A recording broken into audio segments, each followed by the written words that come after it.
selamat datang di video pembelajaran akuntansi. Kali ini kita akan membahas tentang giro bank, salah satu jenis simpanan di bank yang bisa ditarik kapan saja menggunakan cek atau bilet giro. Untuk lebih jelasnya, yuk kita lihat video pembelajarannya. Berikut contoh kasus yang akan kita bahas. Jadi, PT Cahaya Abadi memiliki saldo giro di Bank Mandiri sebesar 50 juta. Dan di tanggal 5 November, perusahaan menerima giro sebesar 10 juta dari pelanggan. Dan di tanggal 8 November, perusahaan mengeluarkan sebesar 5 juta giro untuk pemasok.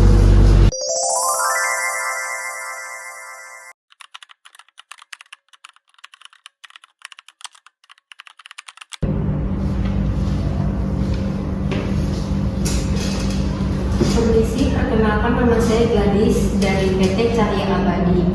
Tanggal 5 November saya menerima giro dari pelanggan sebesar 10 juta dan saya setorkan ke rekening perusahaan saya. Baik Bu Gladys, artinya saldo giro perusahaan Ibu bertambah ya. Jurnal yang dicatat pada tanggal 5 November sebagai berikut, yaitu Bank Giro 10 juta masuk ke dalam debit dan piutang usaha masuk ke kredit sebesar 10 juta. Penjelasannya, jenis akun tersebut aset karena diaktiva lancar. Akun ini dicatat di sisi debit karena aset perusahaan atau saldo di Bank Giro bertambah. Peningkatan aset dicatat di debit, setoran giro menambah jumlah uang yang dimiliki perusahaan di bank. Dan yang penjelasan terakhir, piutang usaha. Piutang usaha ini termasuk jenis akun aset aktiva lancar. Akun ini dicatat di sisi kredit karena aset perusahaan atau piutang usaha berkurang. Penurunan aset dicatat di kredit ketika pelanggan membayar jumlah tagihan atau utang pelanggan kepada perusahaan, yaitu bisa disebut dengan piutang usaha menjadi berkurang.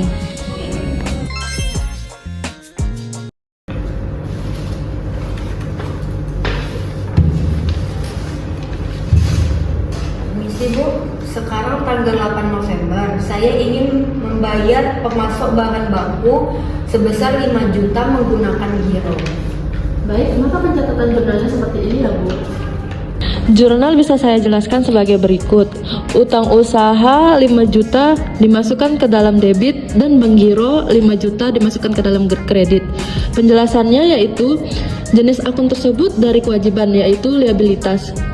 Bisa disebut juga akun dicatat di sisi debit karena utang usaha berkurang, dan kewajiban berkurang dicatat di debit. Pembayaran ini melunasi atau mengurangi sebagian kewajiban perusahaan kepada pemasok. Penjelasan dari Bank Giro, jenis akunnya itu termasuk aset karena dia aktiva lancar, dan akun ini dicatat di sisi kredit karena aset atau kas dana di bank berkurang. Aset berkurang dicatat di kredit, yaitu penggunaan giro seperti cek atau bilet giro, berarti dana di rekening bank perusahaan yang merupakan aset ditarik untuk melakukan pembayaran. Nah, dari dua transaksi tadi kita bisa menghitung saldo akhir giro perusahaan. Jadi, saldo akhir rekening giro PT Cahaya Abadi di Bank Mandiri itu adalah sebesar 55 juta. Jangan lupa like dan share ya. Semangat belajar akuntansinya. Sampai jumpa.